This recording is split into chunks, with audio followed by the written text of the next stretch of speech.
नमस्कार, मी उमेश पोवदरे, राहणार येवती येथील शेतकरी असून आपण आज आलो आमच्याच गावातील विनोद बोठरे यांच्या शेतात, ज्यांनी माझ्यावर विश्वास ठेवून त्याचं 5 एकर क्षेत्र केलेलं आहे SRTसाठी.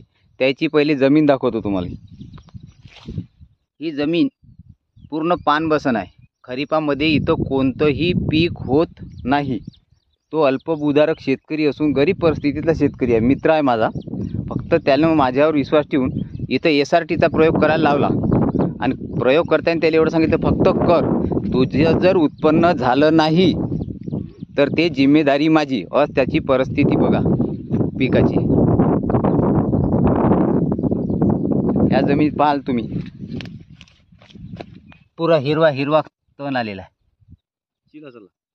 आमच्या भागात चिला म्हणते त्याले.